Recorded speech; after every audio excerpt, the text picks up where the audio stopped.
For the first time ever, Ryder Cup players on the American side are now set to receive compensation for playing in Ryder Cup events. And the fallout from this has been significant, with many players and others inside of the golf world effectively trying to shame the U.S. team into not taking this money. But at the same time, the Ryder Cup is making more money than it ever has, with ticket prices through the roof for a sold-out 2025 Ryder Cup at Bethpage Black. So the big question is, where is all of this money really going? And do these players deserve to actually be compensated? We did a deep dive into this, and we're going to dig in and find out exactly where all that money is coming from and where it's going, and the huge disparity now between the now paid American team and the unpaid Ryder Cup team. Mike, there's a lot in here, and it's only going to add up to make for a even potentially more contentious 2025 Ryder Cup on the big stage in New York. Yeah, follow the money, man. Absolutely. So we have a lot to dig into, even some quotes from Rory McIlroy and others that have really exposed a lot of what's going on here. Before we do all that, of course, we want to thank this week's sponsor, Titleist. And guys, the holidays are here, and there is no better gift than the Titleist Pro V1 and Pro V1X golf balls. And with personalization options, you can customize your golf balls with certain sayings, like even a lucky number. So it's a way to make a really personal gift for the golfers in your life. And remember, that Titleist Pro V1, it's the greatest combination of speed, spin, and feel in the game. And it's the best choice for most players. The Pro V1 is exceptionally long. It's got that mid-flight trajectory. It's why I play it, and you get that maximum short game spin and very soft feel. And the Pro V1X, it's perfectly suited for golfers who prioritize total performance but want that higher flight. That is the ball that Mike is playing. Love my X. We had a great opportunity to get fit for both, and that's how you really get an opportunity to find out which one's best for you. But head over to Titleist.com today, check them out, and finish up that shopping list early. Get for all the golfers in your life. You're going to be set to go. Absolutely. So let's kind of talk about this. So first of all, one thing let's just bring you to where we are. So this was just reported just last week. The Telegraph was the first one who broke the story, saying that Patrick Cantlay gets his way. Right. And according to that, what this is going to look like, and this is where it's very attention grabbing and headline grabbing, the fact that now they're going to be paid directly. But as you'll soon see in a minute, it's not actually the first time these guys are being paid. Yeah. They are compensated. Maybe just not in as directly of a way. So where it may seem like headline grabbing, like, whoa, these guys were completely unpaid, not so much. And it's also Patrick Cantlay and all of the drama that came with Hatgate was actually not the first person to really sound the alarm saying that players should be paid. In fact, it dates back to players like Tiger Woods. Yeah. Back in the 90s. Yes. Yeah. Being, and catching some heat at the time for it, but Tiger Woods even throwing his hat in the ring and saying, like, we should be paid. Right. So very interesting. But according to that report, each player on the U.S. team, now always remember, we've talked about a lot of Ryder Cup stuff here before. On the U.S. side, it's the PGA of America that is the controlling interest in the U.S. team, not the PGA Tour. On the European side, it's the European Tour. So they each can handle what they do separately. Each brings in, as you'll see in a second, big money that they split. But where the money goes after that is up to each side. Right. So on the PGA side, they're reporting that each player on the U.S. team will receive $400,000 to participate, while the European players will continue to receive no compensation. No compensation. Right. Okay. So 400 grand directly paid to them. to those players. Okay. It's a lot of money. For us, For us. For them. Not really. not so much. Right. So first and foremost, that is a part of the debate. And I want you guys to weigh in the comments. For those guys, it's a drop in the bucket. I mean, you're talking about a guy like Scotty Scheffler who made God knows how much this year. Yep. I mean, I got to think north of $100 million he could have possibly made when all is said and done. Sure.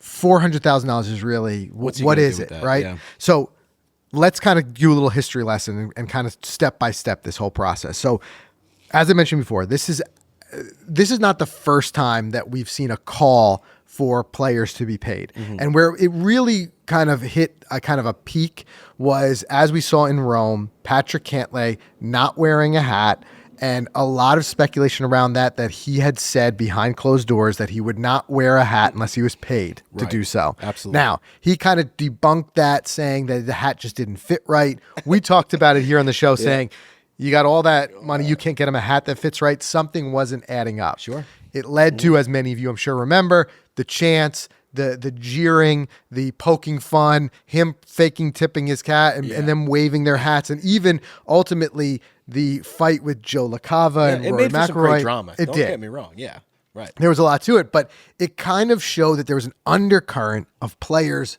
wanting to get paid. Right. So going back, it really came to a head in 1999 Ryder Cup is when we first saw it hit like the main consciousness. But I kind of was doing some Google searches and going as far back as I could. The first real mentions I could find go back to 1997. And at that time, Mark O'Meara, David Duval, and Tiger Woods, among others, were the first that were suggesting that the Ryder Cup had become big business. And they were starting to say that players should be compensated more than what at the time was a $5,000 per player travel stipend. Yeah. Right?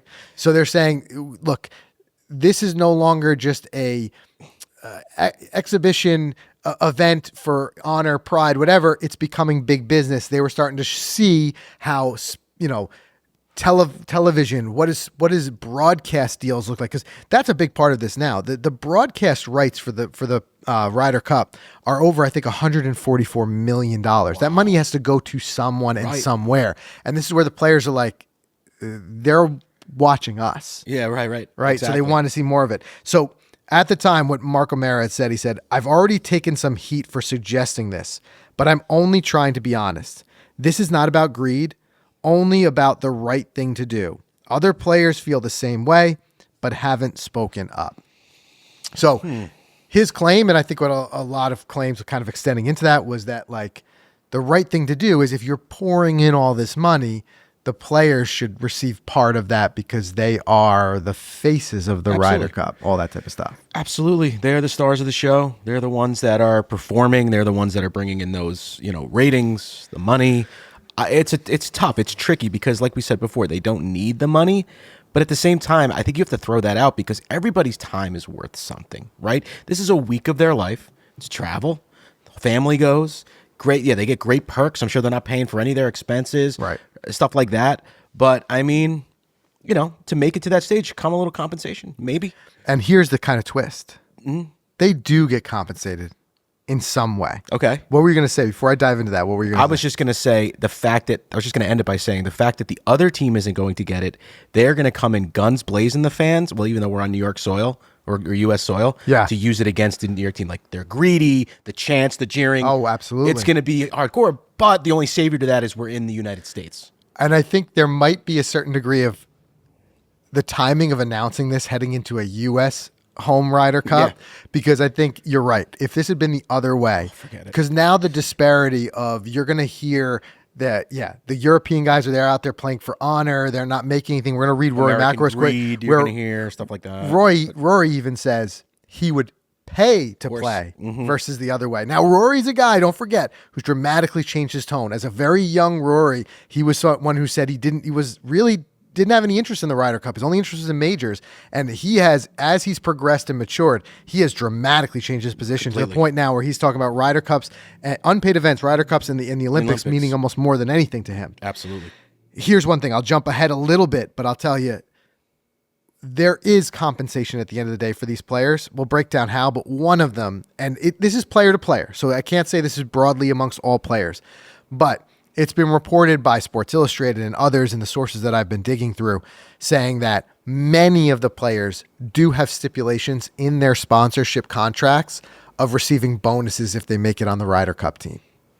So although they're not being paid directly from the revenue brought in from the broadcast and ticketing of the Ryder Cup, if they make the team, there's a lot of guys who have built into their contracts with the myriad of different sponsors that are out there. Right. Some of them will say, because the sponsors are not dumb. They know that if you're playing in the Ryder Cup, if you're one of those 12, there's going to be a lot more eyeballs on the hat you're wearing or what's on your sleeve. No doubt. So you make it in the Ryder Cup, you're going to make more money. However, going back to like this compensation, prior to this announcement of $400,000 going directly to the players, each of the players and captains on the American side in the previous Ryder Cups had been allotted up to, and it kind of grows over time depending on the growth of the event. But going back to the last one in Rome, they were each given $200,000, both players and captains. However, it wasn't paid directly to them. It was paid to the charity of their choice. Right. Because I do agree, I think a charity component is big here. Sure. Some players felt, though, however, they'd rather the money come directly to them and let them choose how, where, and why to allocate it. Here, players were kind of saying, give us the money, and if we decide to take that $400,000 and give it to charity, fine, rather than it just kind of bypassing us to the charity of our choice. Right. Yeah. I mean, so now they get full control, and I'm sure there are guys in better situations than others, right? Yeah. Financially. So, interesting. But I would say anybody who's playing in the Ryder Cup is in a position where they're making decent money at that point. Because if you think about it, in order to get there, the points you'd have to accrue, it would come through wins. Otherwise, which comes top with players, money. They're making money. Yeah.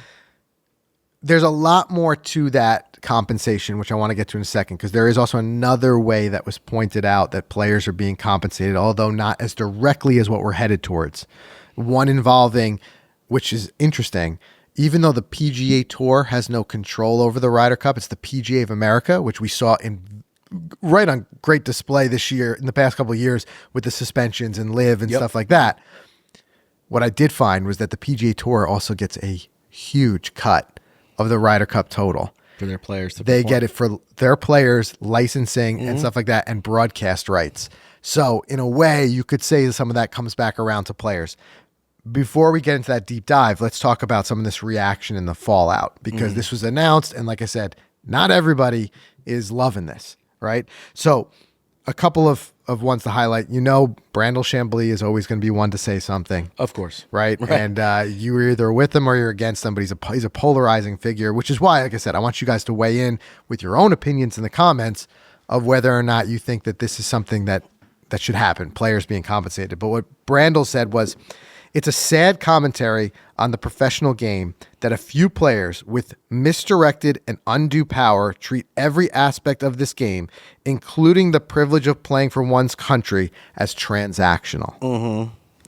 So he talks about that privilege of playing for your country, and like, this is not something to be paid. Yeah. Right? Right. The other big one came from Rory McIlroy, who was, on the biggest stage this week, winning again in Europe, another amazing European title. But what Rory said was, I personally would pay for the privilege to play on the Ryder Cup. The two purest forms of competition in our game right now are the Ryder Cup and the Olympics. And it's partly because of all that, the purity of no money being involved. I don't think any of the 24 players on either team needs that $400,000. Every 2 years, there are 104 weeks and 103 weeks you can play to get paid. So he's saying you're getting paid every other week. You could take 1 week unpaid and play for your country. But coming from a guy worth 9 figures. Right. He don't need the money. It's easy for him to, But- and he's not getting it. So I'm like, flip the script. Imagine the Europeans got the money and the U.S. didn't. We could have saw a quote like that from Scotty. Absolutely. But everyone on the U.S. is quiet. You know what I mean?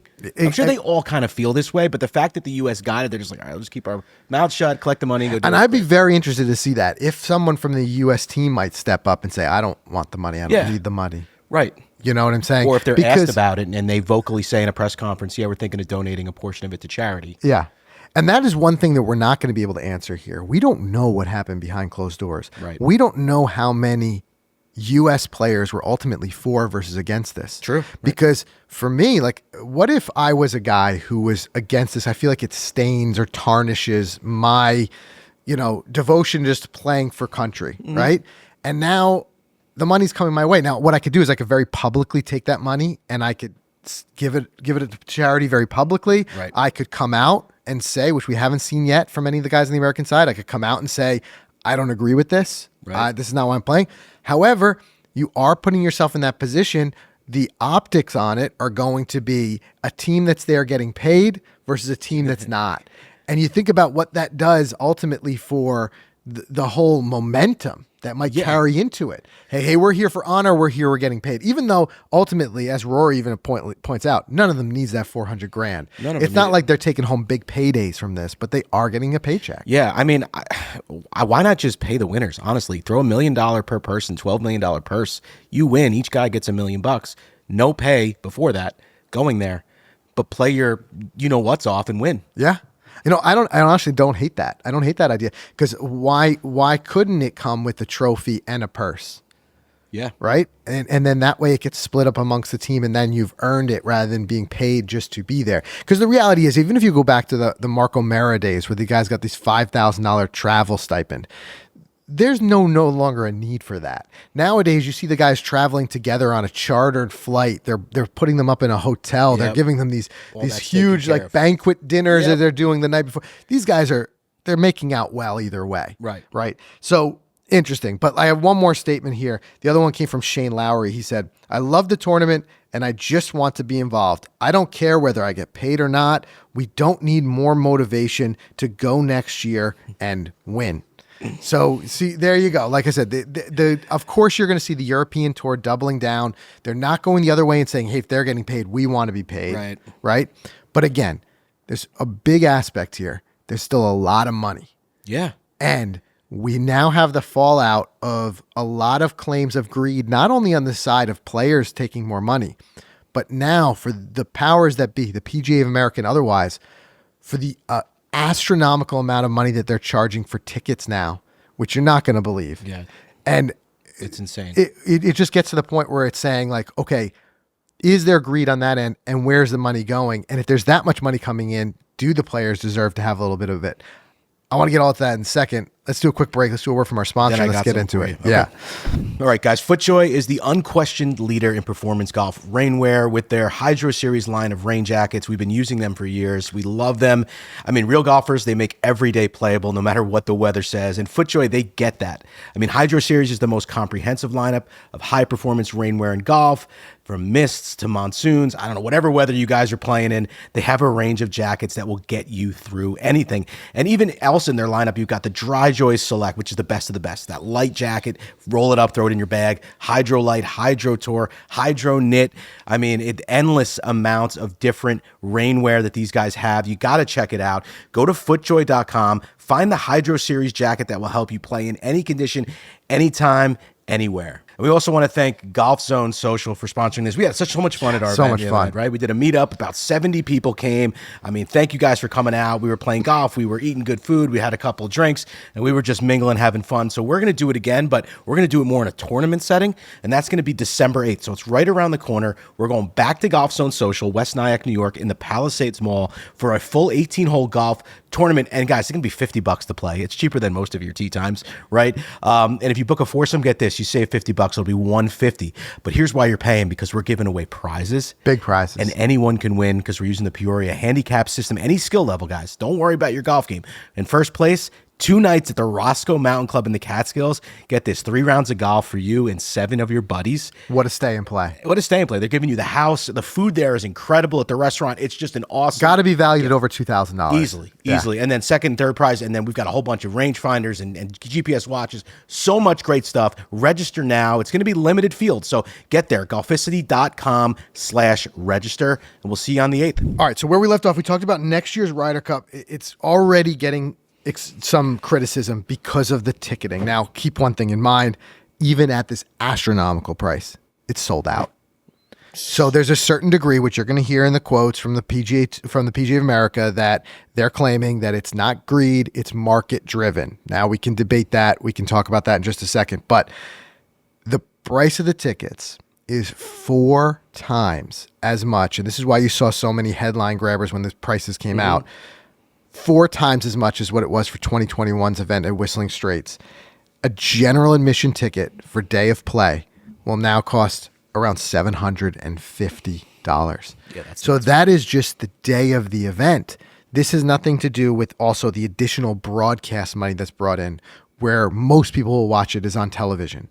And that is the big dollars. So what it's leading up to is, although not all of this information is public and it's not all going to be out there, the writing's on the wall. the Ryder Cup is one of the biggest events in sports right now, and it makes big money. I mean, I'm okay with that. I mean, how much is a World Series ticket? Well, here you go, right? So Tom Bishop, he's a former PGA of America president. Okay. He was recently asked this in an interview, just kind of talking about what his take was on it. And he said, if you're going to a major sporting event, I don't care where it is, this is kind of what the market for tickets are. He said, my daughter lives in New York and wants to go to the World Series, and they're going for $1,100 in the upper deck. There you go. Okay. So his point is, what he's trying to drive home here is saying that it's market driven. Absolutely. It's not whatever. So New York market, right? Plus, we're in different times. I'm not going to run down a whole economic thing with you, but prices have gone up over the last few years. Yeah. So, I mean, you've got higher prices on everything. I'm sure the venue itself of the New York market has gone up, the demand, and then you've got the biggest sporting event, which you're going to spend all day at. Yeah. But what the problem is, and I could extend this to the problem, same thing with the World Series, right? And I understand these aren't charity events, right? These are there to make money, and the market does drive it. I totally get that. On the other side, I think about the people who want to go to this event and bring their kids and expose them to it. And they're saying, I got to pay $2,000 for a family of 4 to go to this. Why can't we do a situation a little bit more like the Masters? Let's do a lottery system and have the tickets not be as through the roof. I don't know. Because you're saying they're making the 100 million plus on media rights, plus the ticket sales, which are going to equal plus many the merch sales that happens there. Right now, I'm saying like I would never pay $750 and take my family to go to it, but I agree in the pricing in relative to the other sporting events in the area, like the World Series. But you're right, I agree with you there. It's ridiculous, but I just don't know how. I mean, I guess you could just let's charge $200 a ticket. We're going to make it up with all that other stuff. But they kind of got you with this New York market. But that's just it. Like I said, at the end of the day, they can charge it because it's what you're going to get, the New York market, all that type of stuff. But on the same token, you get to a certain point where it's like, what does it look like for how are you investing in the future development of the game? Like versus short-term versus long-term gains. Like, I feel like if they were more affordable, you have, be able to bring in more demographics. You'd be able to bring more, like, I pay for my kids to go versus just, of course, that type of thing. A lot of these sales, are definitely corporate driven. They were picked up by corporations for people to give to clients and do it like that because it's an easy kind of, business expense. But it does leave a lot of the family element behind. Right. So that's something we could debate endlessly, and you guys can weigh in the comments whether you feel like that's price gouging or if that's market driven. Which one is it? Let us know.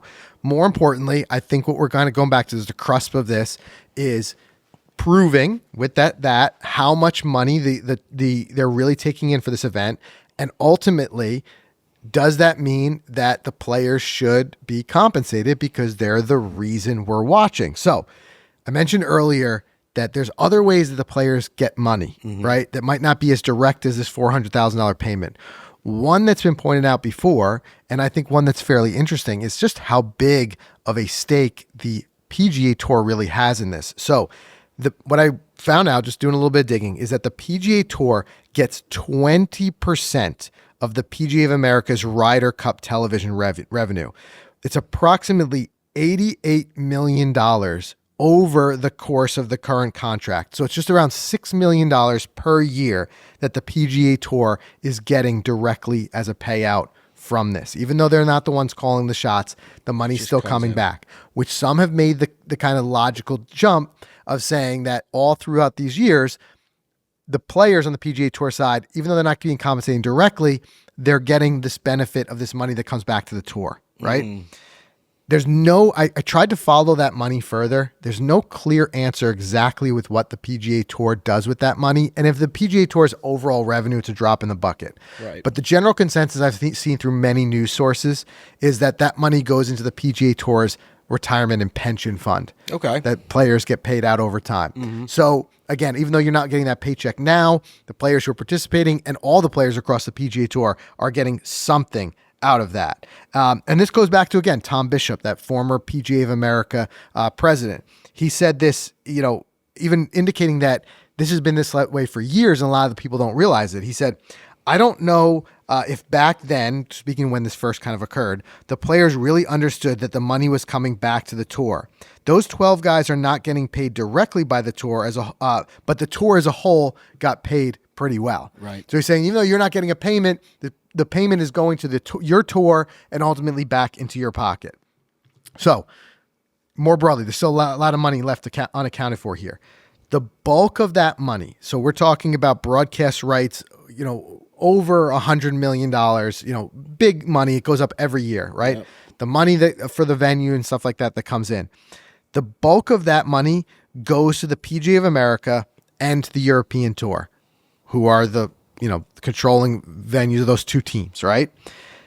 The European Tour players are not compensated in any way according to the European Tour, but instead the tour contributes a 7-figure donation to the Ryder Cup European Development Trust to support the development in European nations.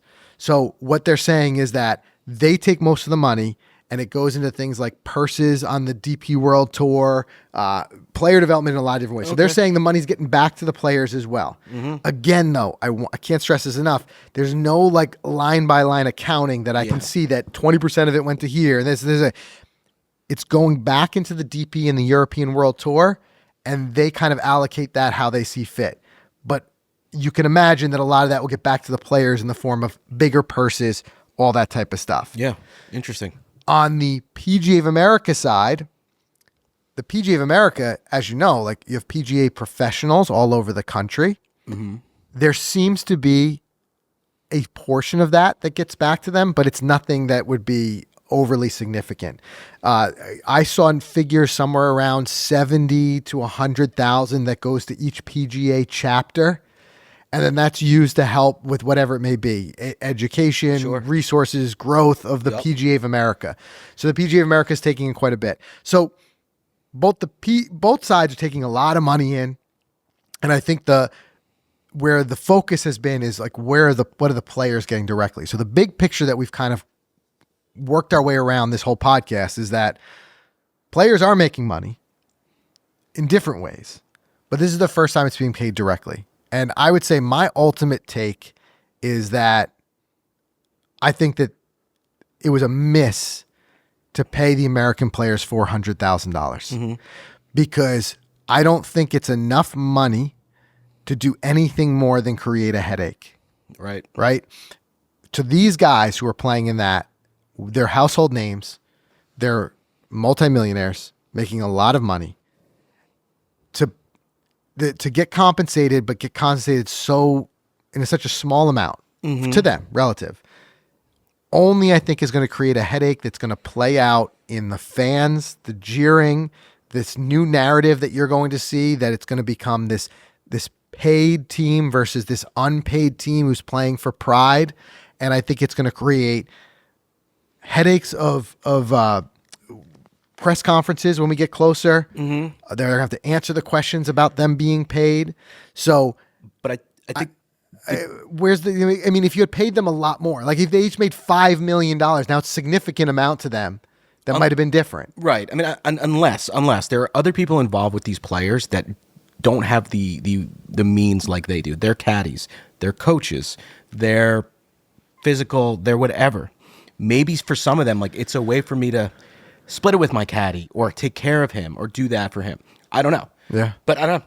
But that's the thing. I don't know exactly where that, like, could you have come up with a fund instead that goes towards the team and the team gets to allocate that towards paying caddies, towards practice resources, towards whatever. Right. To me, to simply throw $400,000 in each guy's pocket so that Patrick Cantlay will wear a hat, if that's even it, you could speculate whether that's, because the reality is we don't have the transparency that we want. He almost has to to wear. No, I'm saying no hat to show that he's not. It wasn't about the money. Right. If he wants to show that. But then they have this many years they can't find his right size. I don't know.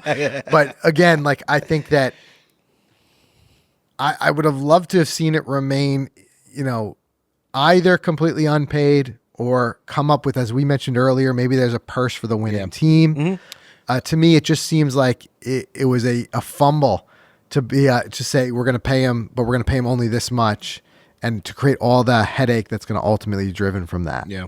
But the reality is, like I said, the event generates a lot of money and it's going to create a lot of controversy because of that.